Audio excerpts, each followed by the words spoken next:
Good evening, everyone, from Prague and the Czech Republic, and welcome to the studios of Radio Free Europe, Radio Liberty.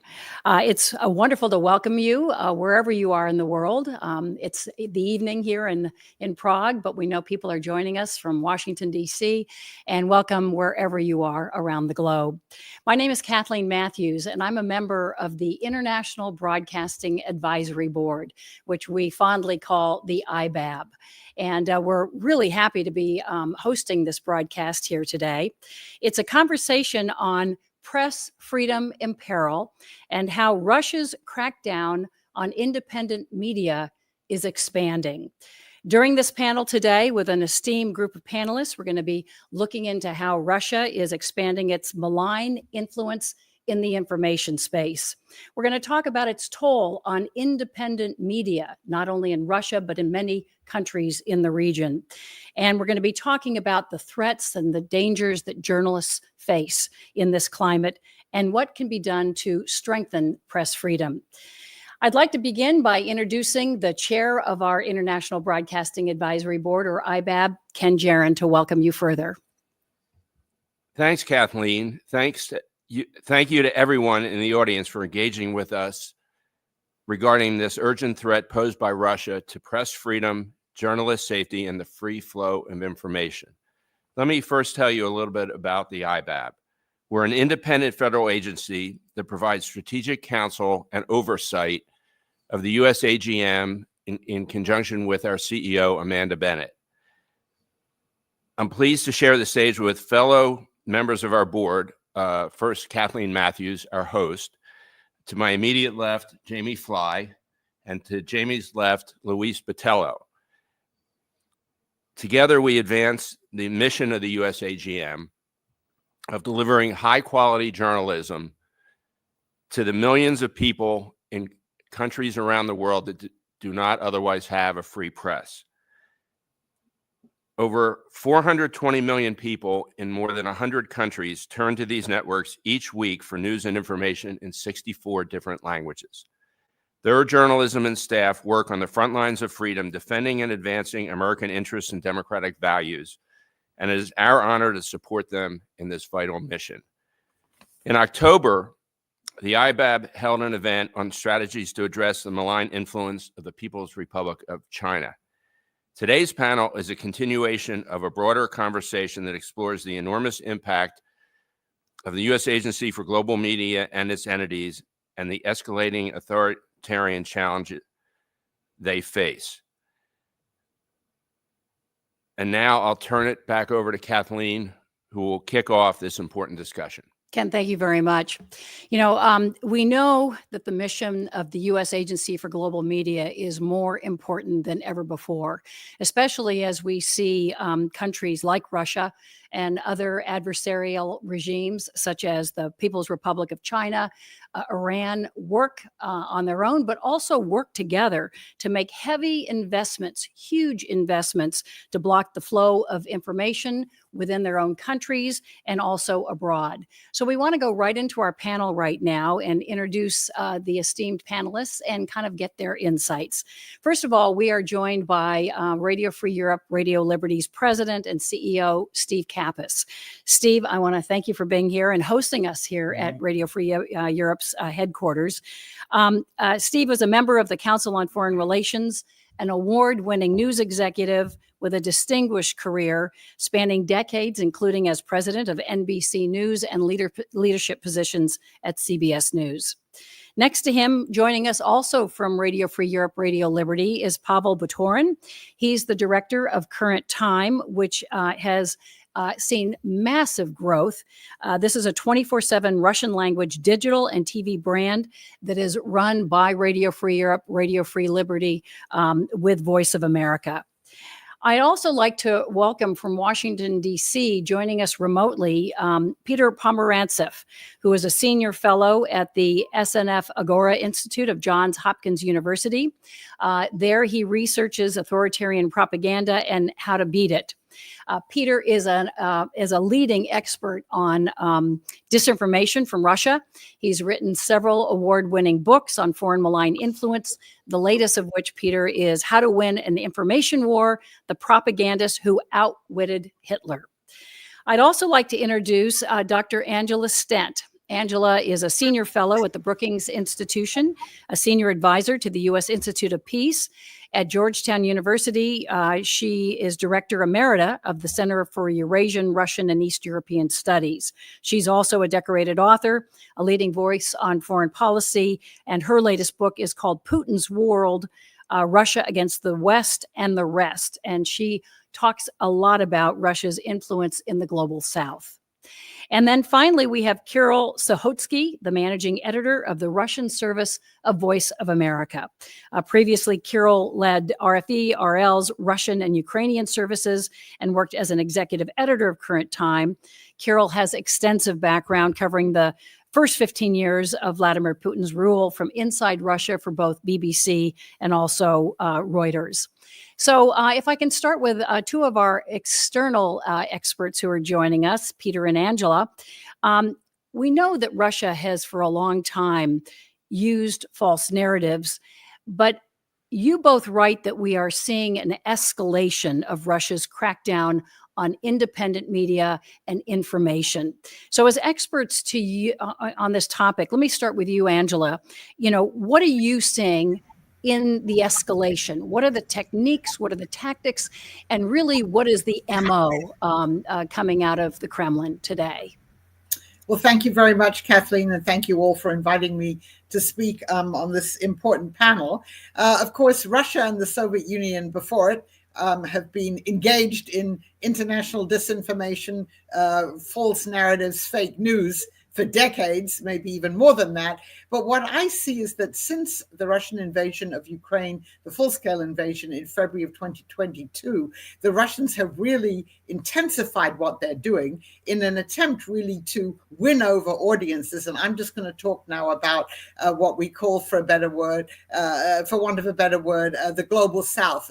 And what the Russians call the global majority is to try and sway people there to believe the Russian version of events and to tap into the, one has to say, existing suspicion and resentment against the United States and the West for a variety of reasons. So it starts off with the state media, RT, Sputnik, and other media.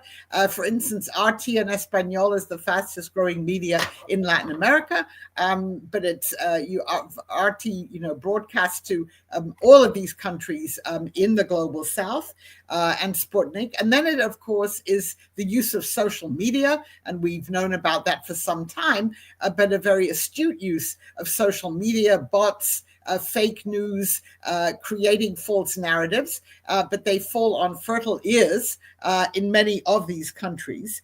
And what the Russians are trying to, and I think successfully, explain to many of these countries is that it was a victim of NATO. It had no choice but to start this war, that Russia is the standard bearer of the anti-imperial, anti-colonial countries in the world. It taps in, I was engaged in a project last year with a colleague where we had dialogues with people in Mexico, Brazil, South Africa, India, Indonesia, and talking to them about how they view Russia and the Russia-Ukraine war.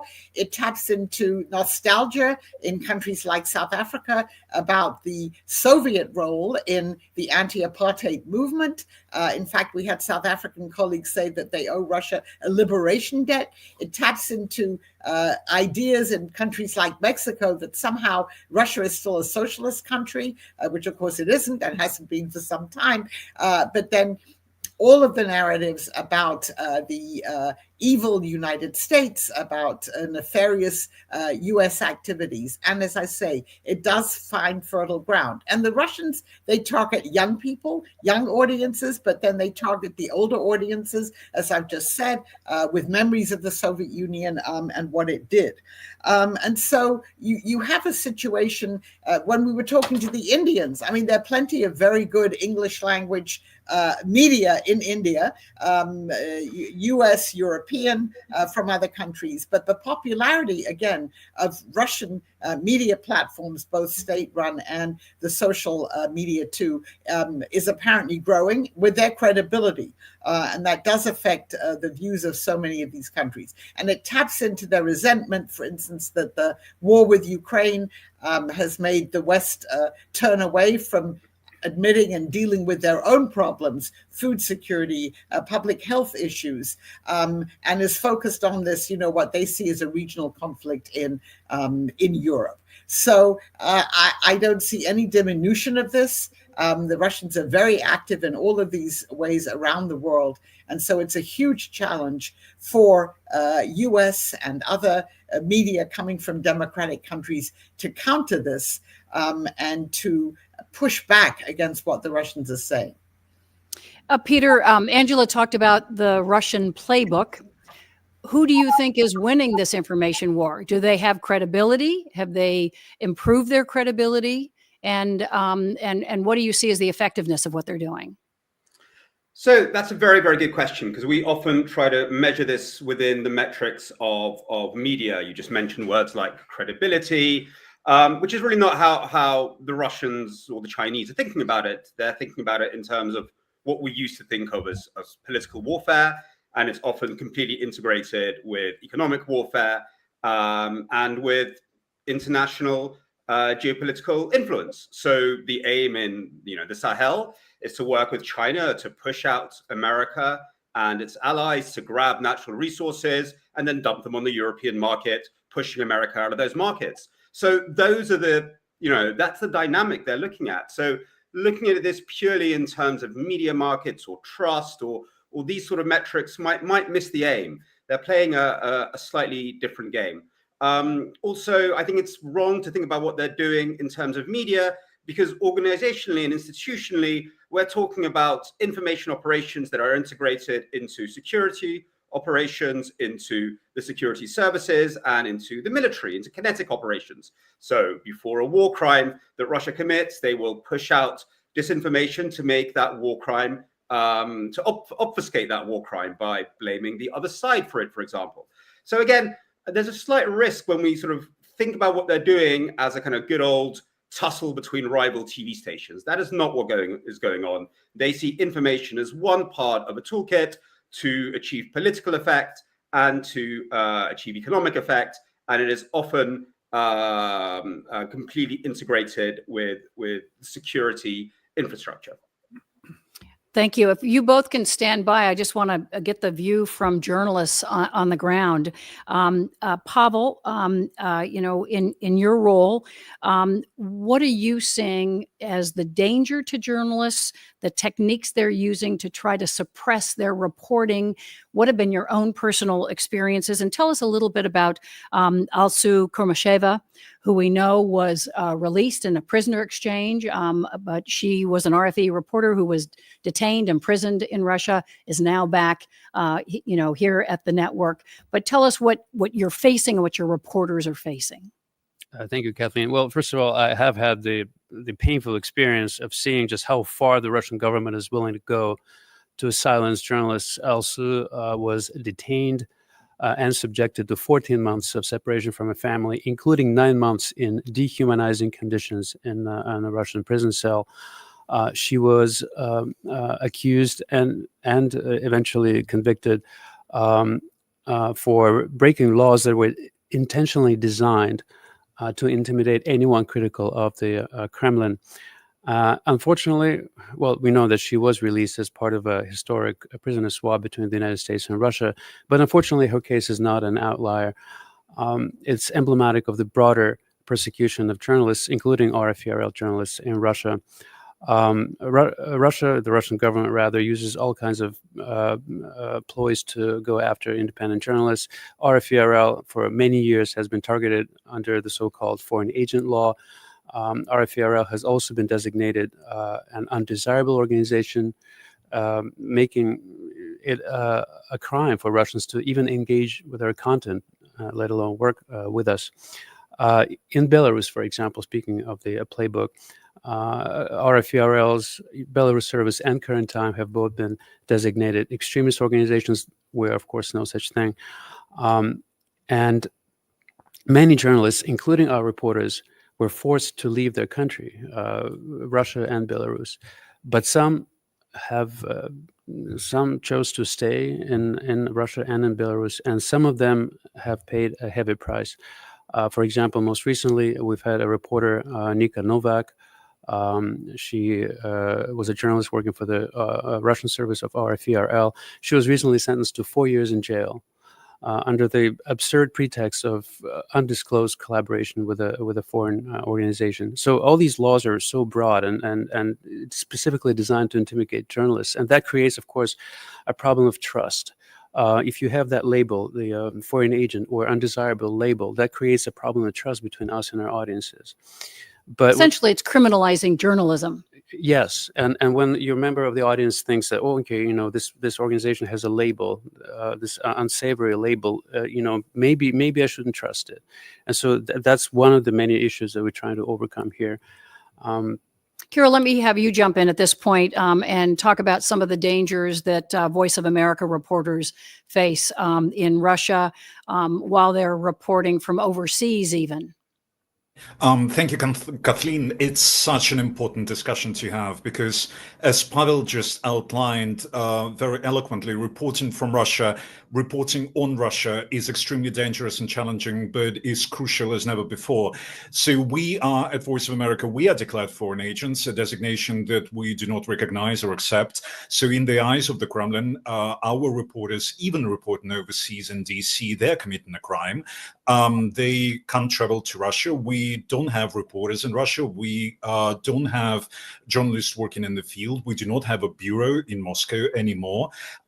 We don't have any presence, but neither do any other independent Russian media outlets that have been forced into exile since the start of the war, even before that. But we have decades-long experience of operating from Washington, D.C. We have contacts at all levels of the government and civil society. So we now put resources into investigative journalism. So we can do investigations on open source intelligence based on data and information that we're getting from inside Russia. So we are removing bylines. So we still report on what is going on in Russia.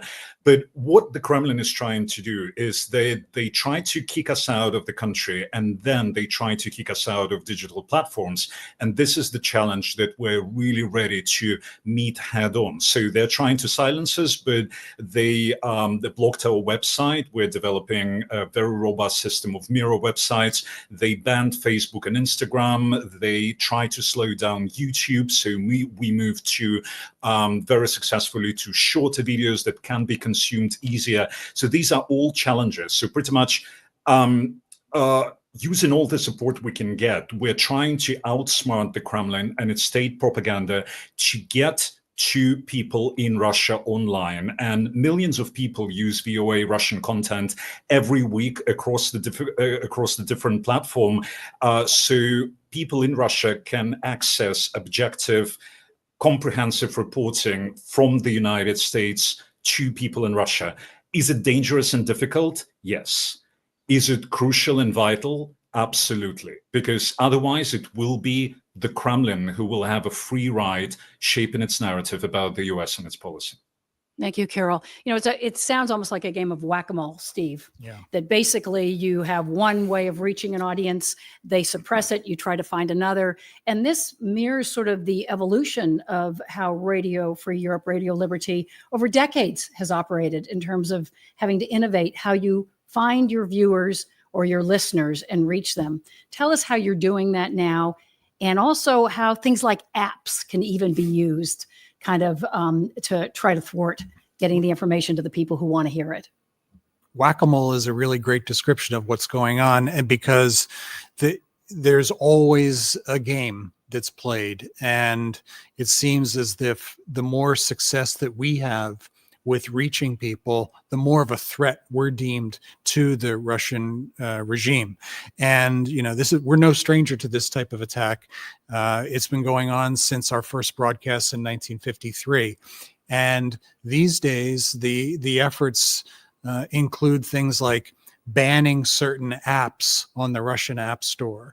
And so they recognize that audiences are using these new technology. So it's not just blocking websites or blocking satellite feeds and things like that, but also participating in this new technology. But here's the thing, that it goes far beyond just the distribution. We're seeing things like these foreign agent laws being used, you're absolutely right in describing it as criminalizing the pursuit of journalism.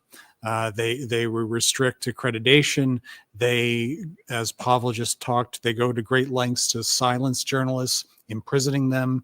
And I would also say that all of these efforts, it's impossible for the Russian government to silence every single person who dares to disagree with them, whether that's a journalist who is reporting on the governmental policies, or it's a member of the political opposition. It is a mission impossible for them to simply silence every single person. And what I'd also say is, as they attempt to silence all these different voices, they spend billions of dollars on trying to influence messaging.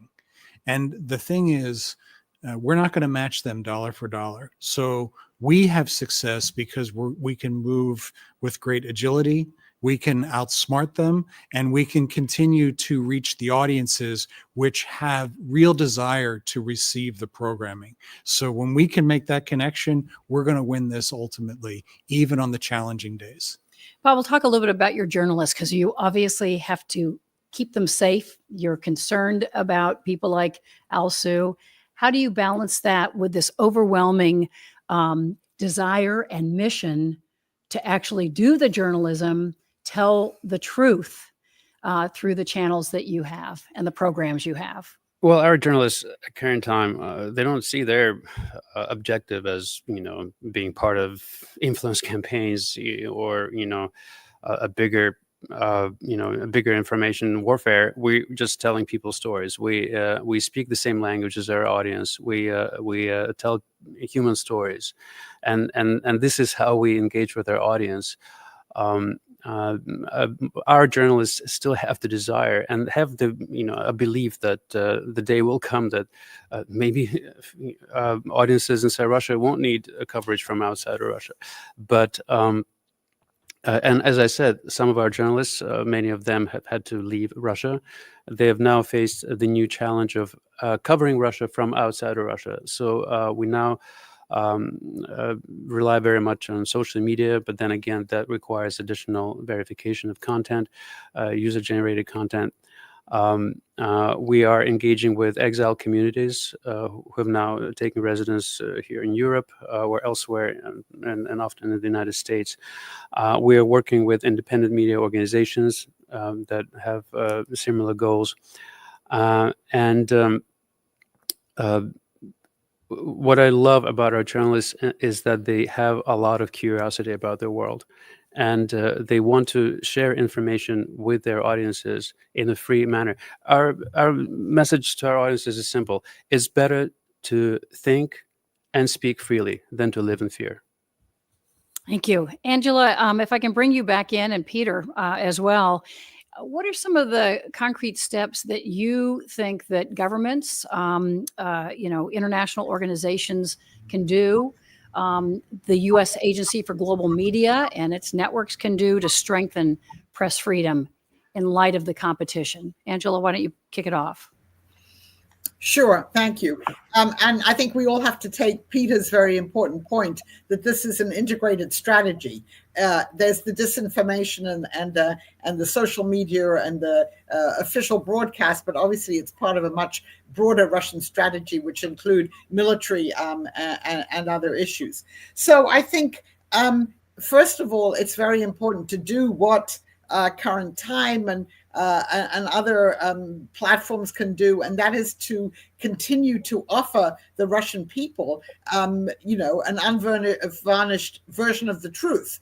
And I know it's very hard to do that in Putin's Russia today, but it's very, and it carries obviously dangers for people who are inside the country, but it's important to do that. And then I think, going back to what I said earlier, it's important for Voice of America and other organizations to reach out to audiences globally, obviously in the global South, and push back specifically against these Russian narratives. Again, offer people the unvarnished truth, if you like, because we seem to be losing the competition in many parts of the world. So to do as much as one can to specifically address some of the things that the Russians say, and then provide counter arguments to it. Peter, your thoughts on how U.S. institutions, media organizations like this can act to counteract Russia's closing of the information space? Well, I think Peril and Pavel can say much more about what RFE and VOA are doing, but I can maybe help give a bigger picture. It fills me with sort of like dismay and concern that at a time of hyper-intensive global information confrontation, the US and its allies, its traditional allies, are not investing seriously in this space. We live in a world where there are 1,000,001 books about how the information revolution has changed everything in this world, but it's as if our policymakers haven't caught up with the consequences for what we do. And I think what VOA and RFE do are incredibly important. But there is so much more. I mean, really, their budgets should be being doubled and tripled at the moment. And I do a lot of analysis of the space within Russia. Angela mentioned the need to compete globally. Actually, within Russia, there are huge demands and vulnerabilities that one could focus on. Why is there no media being focused on the Russian military and their families? These are the people fighting on the front and who, if we want to end the war soon, if we want to save lots of money in terms of driving the war to an end, whose motivation should be being undermined. There are whole sectors of society which are not being addressed, the workers of munitions factories and so on. So if we are serious about ending the war as soon as possible, then one of the key ways to do that is to undermine the Kremlin's sense of being able to control all the levers of society at home. So again, in order to align our broader policies with our information policies, there should be so many activities that should be flourishing in this space. RFE play an incredibly important role in standing up for freedom. I think their engagement with regions, with Siberia, for example, through Siberian Realia is very important. But there's just so much more that could be done if it was properly supported. Something I'm looking at the moment is the tensions and the unities between Russia and China. The minute you start borrowing into the Russian social space and the media space, the social media space especially, beneath the propaganda of the glorious friendship between Russia and China, there are huge vulnerabilities, huge anxieties within Russia, very different reactions to China in different regions. If we want to push apart this frightening alliance between Russia and China, there is a huge role to play through the communication of accurate but very targeted information. So there's a huge amount that could be being done, and we're going to have to at one point because our adversaries and enemies are charging ahead. Steve, if I can bring you back in at this point, Peter mentioned China, and you have a devoted focus on China, and you also broadcast into Iran, another authoritarian regime, where we need to counter misinformation.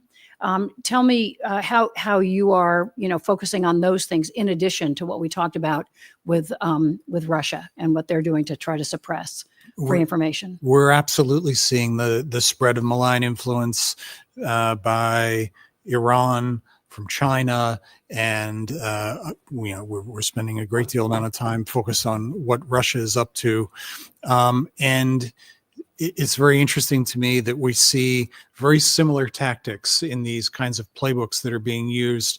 In addition to passing things like these foreign agent laws, we're seeing efforts to manipulate social media.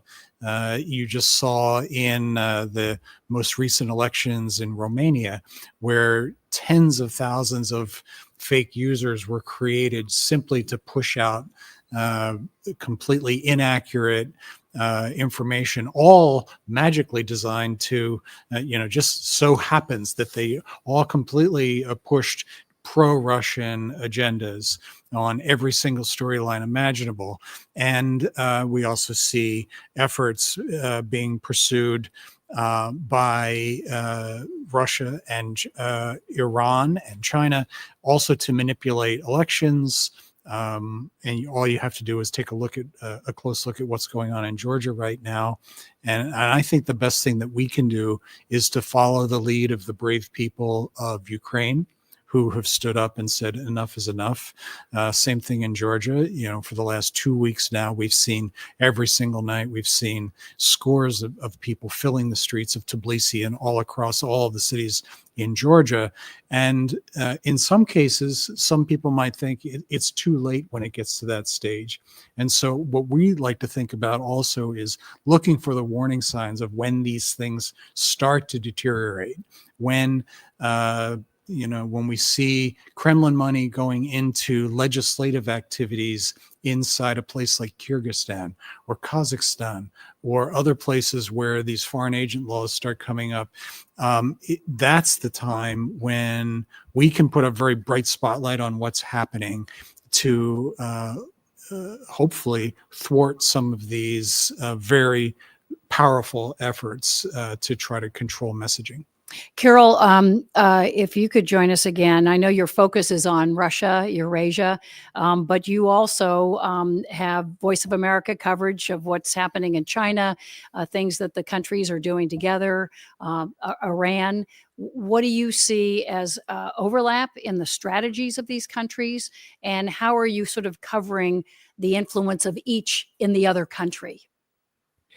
Absolutely, and those are extremely important point made by both Angela and Peter, because we see both Russia and China, whatever the differences between them or frictions between them are, they're still trying to shape and drive narratives that are essentially anti-American.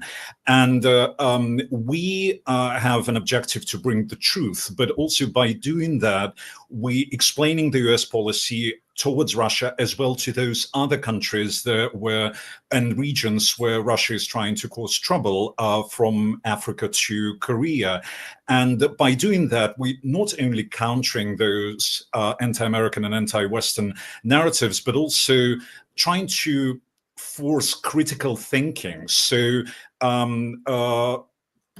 we expose those falsehoods that Russia is trying to plant in those countries. And here at VOA, we work together with our African services, with the Chinese service, with the Korean service on joint reporting that we can bring unique perspective both to people in Russia and to people in those regions, so they can have stories that cannot get anywhere else apart from VOA. And in Russia, I think we serve as a crucial bridge between the people of Russia and of the United States. We promote the values of democracy, free speech, human rights, including religious freedoms, that in this region, these ideals face ongoing threats. And those principles are really challenged by Russia and China in many areas in the world.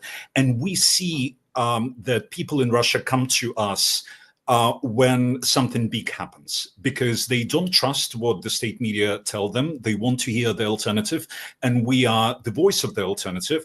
So we saw when the Assad regime fell, we saw a spike of audience interest. They were coming to us to see what is happening and what the US reaction is. The terrorist attack in Moscow, the death of Alexei Navalny, we rolled out live coverage. People were coming to us for the US reactions.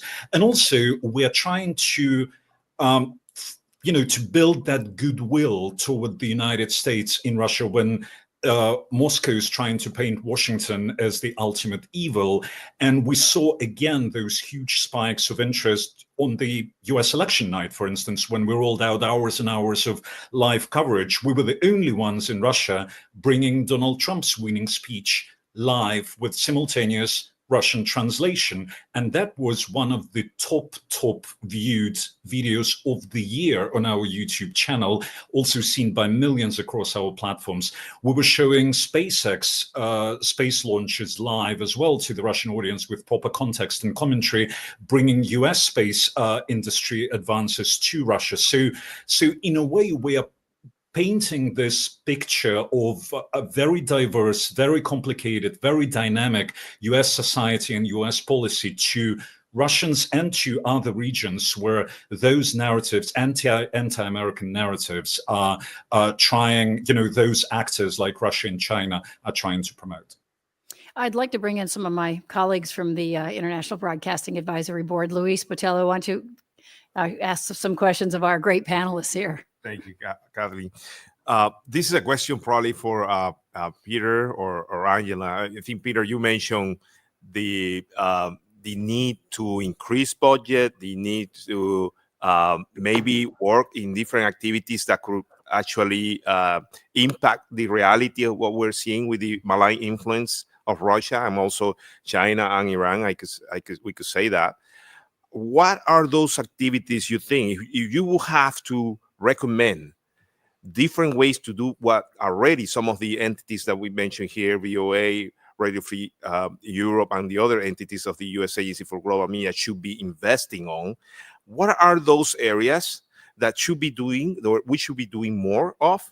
At the same time, considering that we are living on closing spaces. The spaces for freedom are being closed for the independent media. And I'm also in times where, budgets are being reconsidered at the same time. Why don't you jump in, Peter? Yeah, sure. So in terms of spaces are closing, look, they're closing compared to the openness that we're used to, but compared to the Second World War or the Cold War, it's never been easier to communicate across borders. So I don't that is a real challenge, of course, but in a world of Telegram, satellite TV, Instagram, and so many other channels of communication, I'm much less worried about the closing of spaces than I would have been in the 1950s, for example, when all we had was shortwave radio. So in terms of how to think about growing activities, I mean, there's two things to consider. One is prioritization. Yeah, what is our priority, and where does information fit into that? So if our priority is educating publics in Russia and China about the limitations of their alliance, then that should be the priority. So that prioritization is something that needs to be discussed generally. But in terms of kind of the everyday reality, look, we live in a world where audiences are very fragmented. We all know that. We know that from every media market in the world, including Russian or Chinese ones. So obviously you need different brands and different channels of communication to different audiences. I don't think RFE, that's my sense, but Pavel might differ from me, but I think RFE has a tradition, a legacy, a wonderful brand that is carried over, which is very much to do with sort of human rights and very much to do with freedom. That might not be the best brand in order to reach, let's say we want to talk to Russian soldiers or Russian small businessmen in the Far East. So you would think about what are the different brands to reach those audiences. So prioritization, which is partly a political decision, let's be honest, that's probably something that needs to be thought about together with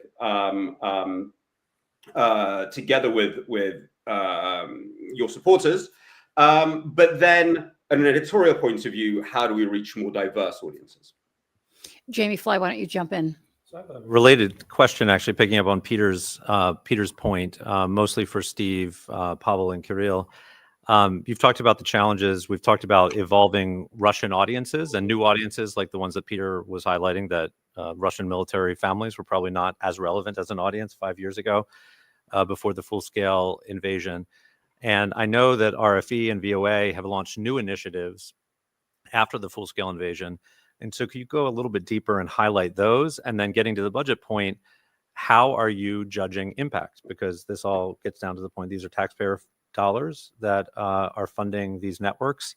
And how, as you make decisions about prioritization, are you deciding what is impactful, and have these new initiatives been impactful? Well, I'll talk about one of the newer initiatives that we've got going, and I think it's kind of an interesting one because Peter's right. There is a very robust legacy brand that is RFERL and all these individual services that have existed in some cases for more than 70 years now.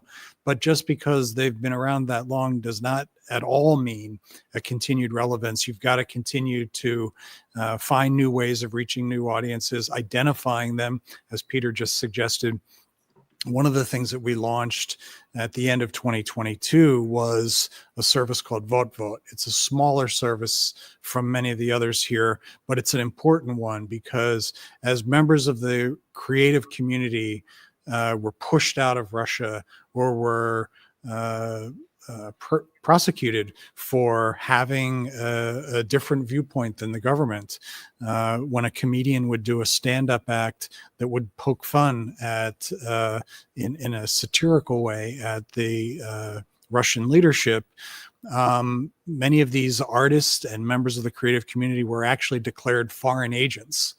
And so as they were pushed away, we approached them and gave them a platform to continue to reach inside Russia. So if it was banned, then we would step forward and say, we've got a platform for you. And we use means, it's very important to meet the audiences where they live these days. Now, there aren't too many people of a certain age who are sitting around clinging to their shortwave radios these days, but they are on their phones, then they are using social media platforms and things like that. So it's vitally important that we identify the target audiences and that we meet them where they are with relevant programming that is unavailable anywhere else. We have just 4 minutes in this live stream. I want to give Carol at Voice of America a chance to answer that same question. Creative ways, new ways that you are trying to reach audiences, because we know the audiences have changed over the decades. Do you want to weigh in on some of the things you are trying at Voice of America? Sure, and I fully agree with what Steve said. We need to be very nimble digitally now. We build that digital first and social first news operation because we need to reach those audiences where they are. And Jamie, what you talked about impact, exactly. We're judging by numbers, by impact, by audience feedback, social listening. That's a lot of what we're doing to see where the audience are moving, because audiences could be agile and we need to be agile with them.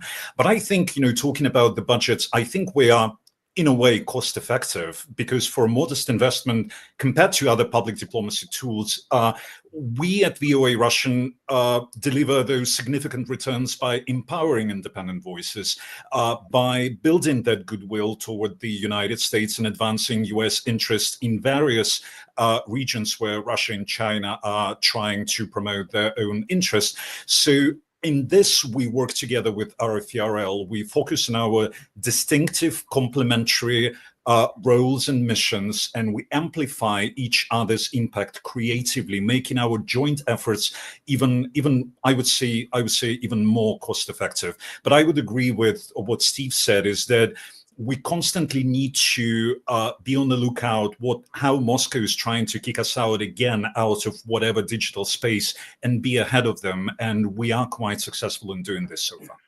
Thank you. Our chairman of the International Broadcasting Advisory Board, Ken Duran, kicked us off. I'll leave you the last question, Ken. Thanks, Kathleen. I want to ask Angela a question.